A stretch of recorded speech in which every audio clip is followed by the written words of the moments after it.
Hello. It's Monday, the start of a new week, but also it's the start of a new year.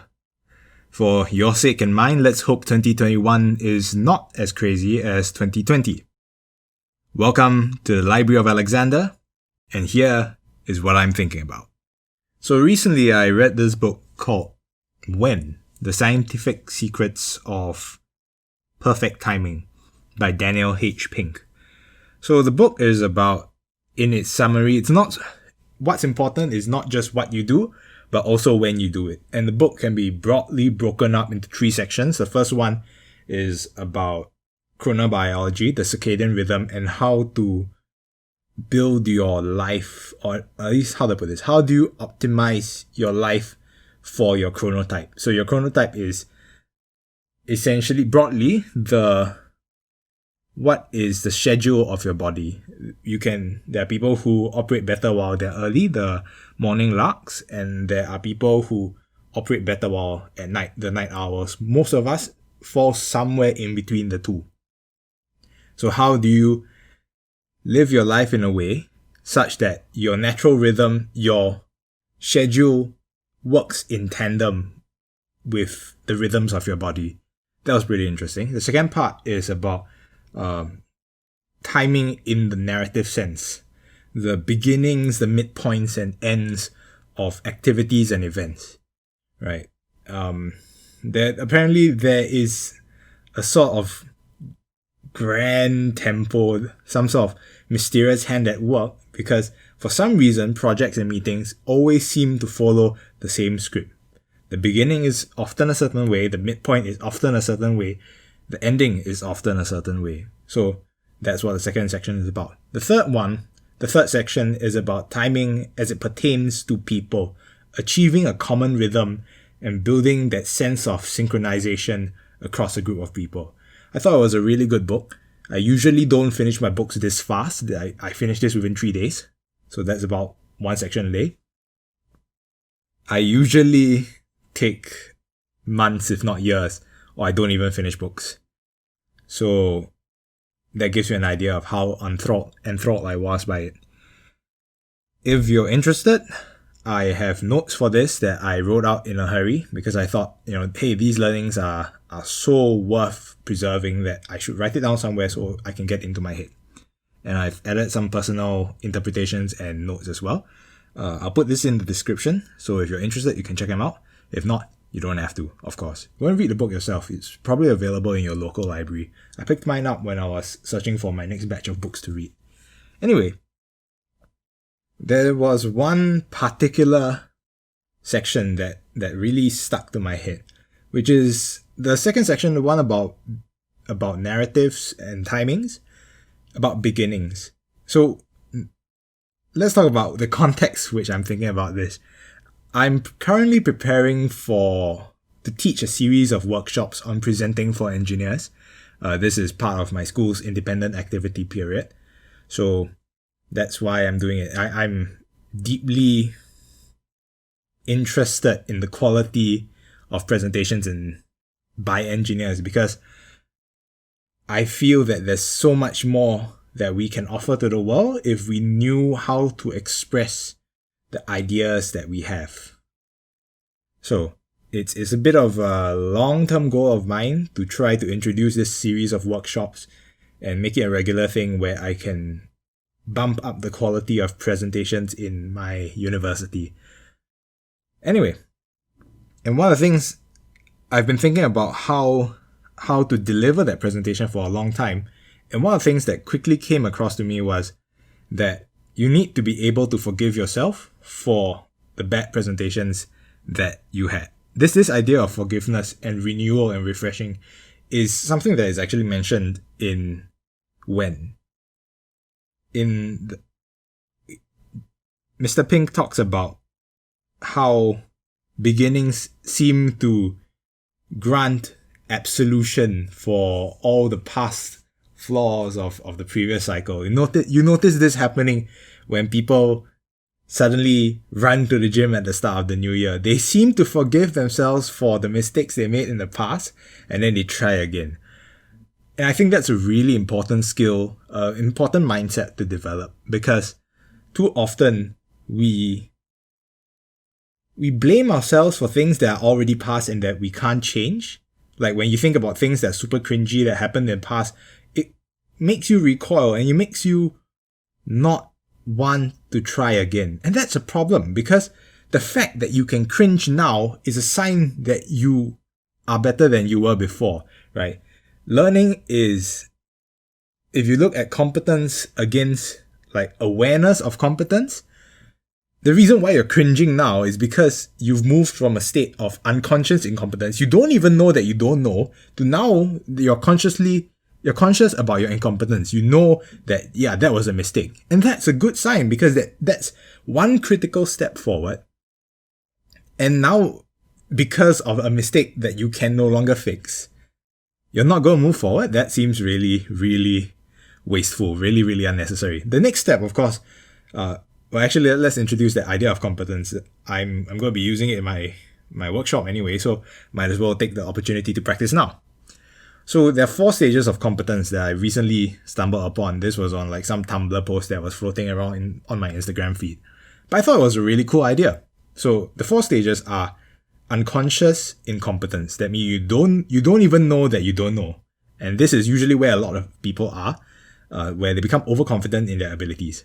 Dunning-Kruger is at its maximum. The second one, the next stage, is conscious incompetence. You know you're doing it wrong, but you can't not do it wrong. And this is usually where the ego takes a bruising, because that's when you realize, holy crap, I am such a fool.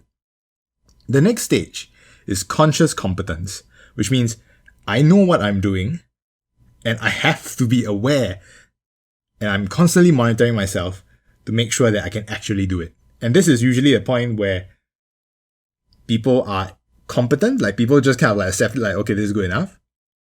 But the real mastery comes at the next stage, unconscious competence, where you just do it. You don't even know that you're doing it, but you're just doing it right.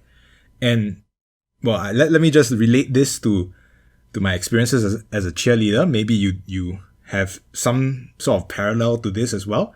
But when you're training for stunts and different techniques as a cheerleader, the really big gap, the big gulf between like not being able to do it to actually being able to do it is is crossing that gap from the first to second stage. That means you need to know what you're doing wrong before you can actually correct it. And then eventually as you continue to practice, once you start figuring it out, and you start being more aware and more sensitive to the little signs and not symptoms, signs and omens and indicators in your body that you're doing something right and doing something wrong, apart from the actual failure of the stunt itself, then eventually that's when you can eventually go into conscious competence. That means you're constantly aware, okay, I need to do this, I need to lock my back straight, I need to wait for something, I need to wait for a certain some sort of signal to happen before I blast off. Eventually, it gets ingrained into your body. It becomes an almost natural reaction. The moment you start thinking about it, your body's already done it. And that is the stage of mastery where you're unconsciously competent. And that is essentially what you're aiming for when you are trying to develop your stunting skills. But anyway, that is the good thing. The good thing about this curve is that once you get past conscious competence, then everything is pretty much smooth sailing. The hard part is dealing with the shame that comes when you realize that you had no idea what you were doing. So that's where the idea of beginnings and when is really important. The idea of forgiving yourself so that you can move forward. And Daniel Pink mentions that for some reason, there is a magical how do I put this? There's a magical effect, a certain magic that takes hold when there's a new beginning for people. That they are much more able and willing to let go of past mistakes and try again. So beginnings in this case is the idea of a beginning is more important, not whether it's actually a beginning. So you look for beginnings where which we naturally recognize. Things like the start of a week, the start of a year, which is why you suddenly see this huge rush of New Year resolutions, right? There's nothing particularly special about the 1st of January, right? At any point of time in a year, we were there 1 year before. There's nothing particularly special. The only reason why it's special is because we've attached a sort of narrative significance, an idea of renewal and completion and rebirth that seems to imbue 1st of January or 31st December, if you prefer, with some sort of magical, mystical power to forgive you for all of your sins. So that's where you can hijack this what would say, a sort of narrative weakness of the human mind to forgive yourself more often. And why this is important is because when you're not forgiving yourself, you are essentially inactive. You're not in motion. You're not actually trying to break down the limits the chains that are holding you back. And that is such a waste of time, right? Imagine if you don't try again. For example, let's say I bust my diet, right? I overate. I ate 2 chicken burgers at one go instead of one. If I don't forgive myself, I'm going to spend the whole year just moping and not actually trying again, right? But if I do, I just try again the next day. And it kind of relates to James Clear's Atomic Habits, the idea of using really, really small habits with really, really low standards to beat as the baseline for developing a new habit or a new skill or developing some sort of change. An example of an atomic habit. Let's say my end goal is to be able to do 50 push-ups and doing it every day so that, let's say, I get a bit stronger. If I start off by insisting on, let's do 50 push-ups a day, every day, and I'm completely not conditioned for it, the likelihood of failing is a lot higher. Why? Because the standard is, your goal is already so far out of reach. And it's most likely that you fail. And every time you fail, you feel like crap. You don't really want to try it again. But if you start off with something small, like every day, I just need to go down and do 1 push-up. In all likelihood, you're not actually going to do just 1 push-up, right? It's very, very easy to do, right? It's far more likely that you're like, okay, I already did 1 push-up, but I can keep going. And then you keep going and you keep going. Maybe that day you're not up to scratch. Maybe that day you trained a little bit too hard the day before, you're really sore, you can't go past 30 push-ups, let's say hypothetically. But you feel like shit? No, you won't, right? You're not at 50, yeah, but okay, but I still did a little bit of something, right? I was still working towards my goal. So it's a lot better than feeling, you end up feeling better about yourself and you have the will and drive to carry on, even though you didn't quite make the mark, right? You didn't hit the end game, but you're still working towards it. And now this is where I realize I'm going off a lot of conceptual contangents. Contangents, good lord. I'm going off a lot of conceptual tangents, but I'm going to introduce one more here. The idea of Simon Sinek's infinite game. Actually, it's not really Simon Sinek's idea. It's a game theory kind of thing. But the idea of an infinite game is that when these are events and activities that repeat over and over again, right? So for example, interacting with a person who you'll be knowing for a long term, over a long period of time, like let's say your parents, that's an infinite game. You can choose to come in and be belligerent. That could win if you're only going to meet them like once in your life. But in reality, it's an infinite game where you will meet them many, many times over and over. So this is where there is an impetus for cooperation and a lot of other good behavior. So now that you've heard about all these related ideas, let's go back to the idea of being able to forgive yourself.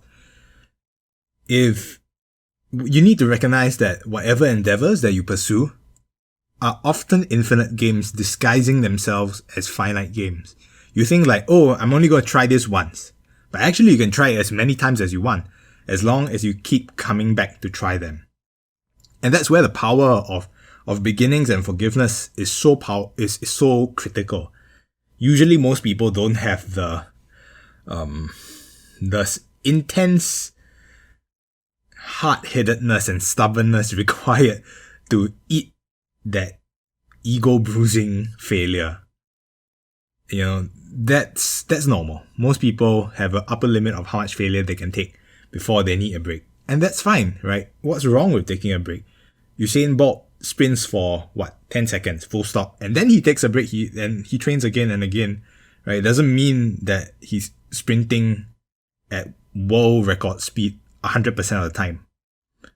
So, the point is that if you're able to let go of your past failures and make peace with yourself, you actually end up succeeding more likely than not.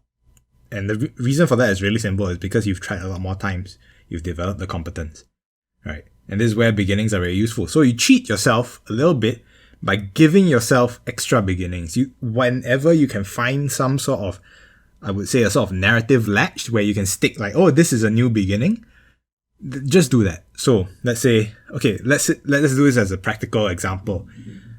I am on a diet. I need to not eat above 2,000 calories every day. Right? I'm a pretty big guy, so 2,000 calories is actually quite difficult for me. Let's say day 1, I succeed, I'm a little bit hungry. Day 2, I succeed, I'm a little bit hungry. Day 3, succeed, I'm a little bit hungry. I succeed for almost the whole week, and on the weekend, I see a hot pot place, I go, and I eat 4,000 calories. Hypothetically. I may or may not have done that, actually. But anyway, the point is that under most circumstances, you just, oh, I fucked up. I messed up. That's it. I'm done. I'm never doing this again. You feel bad, you mope, you cry, you eat like several ice creams, and then you dig yourself into a worse hole than you were originally in before. But let's say it's the turn of the week. Let's say I overate on Sunday. I wake up, it's a Monday, I tell myself, okay, I overate on that last day, but it's a new week. Let's try that again.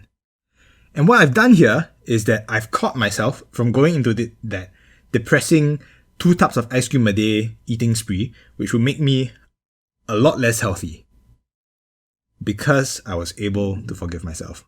So that's where the power of beginnings lies.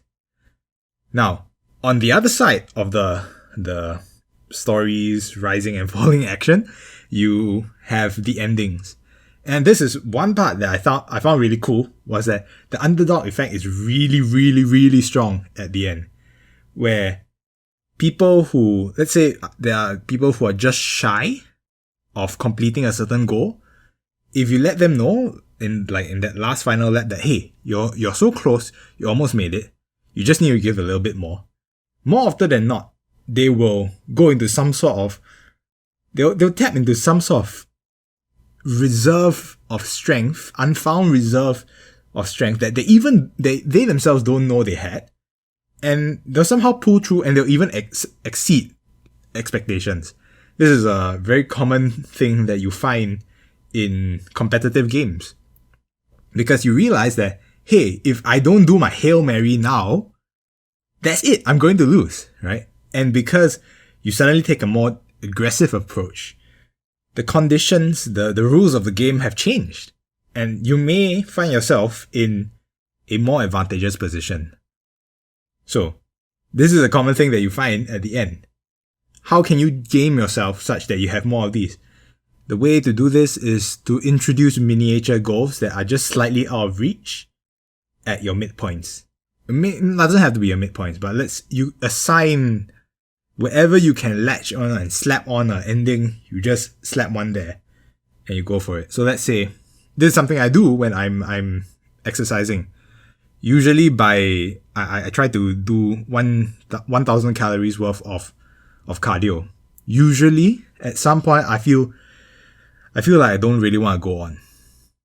But rather than give in, I tell myself, okay, fine, right? You can take a break. That's perfectly cool. But what you have to do now is that as long as you reach, we're going to reach 300, right? So let's just hit 300 first and see how you feel. If you feel like crap, it's fine. Just take a break, carry on. And if not, well, then you keep going. You keep going. You think, okay, actually I can keep going.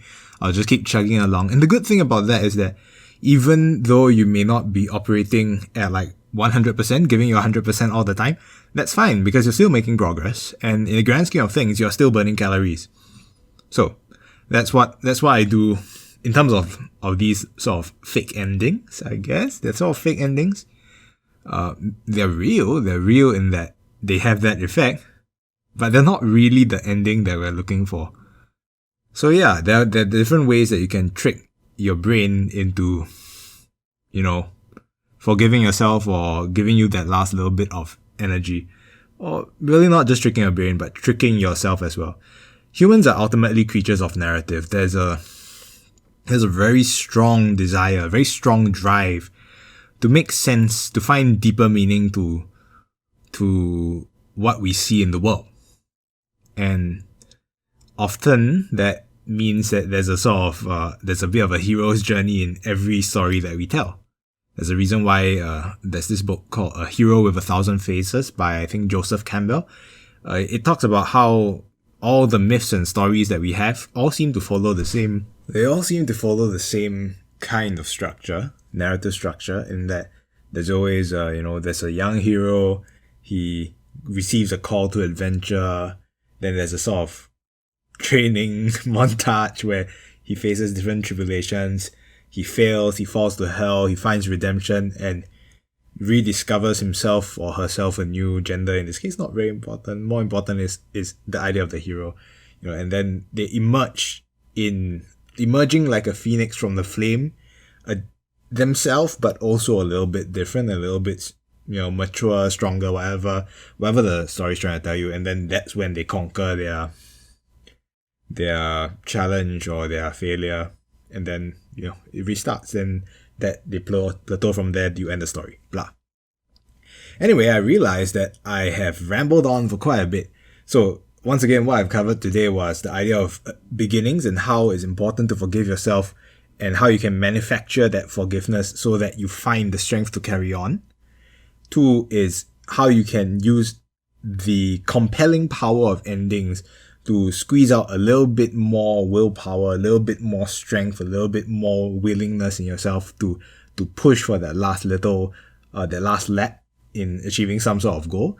And last is that humans, as creatures of narrative, we like to see grand arcs and stories, meaningful stories and reasons for the things that we do. And even when there are none, we tend to impose them, we desire them. And in a way, this compulsion underlies the purifying power of beginnings and the compelling power of endings. I realize I've rattled on quite a bit, so let's just end this episode of Here's What I'm Thinking About here. I probably will talk about when Daniel Pink's book again in another section, in another episode. But before that even happens, next week, since I'm going to be teaching about presenting, I'll probably do a rundown of the key ideas that I used in my workshop and maybe some takeaways that I have. So if you're interested in that kind of thing, look forward to that. With that, thank you for listening, and I hope to see you soon.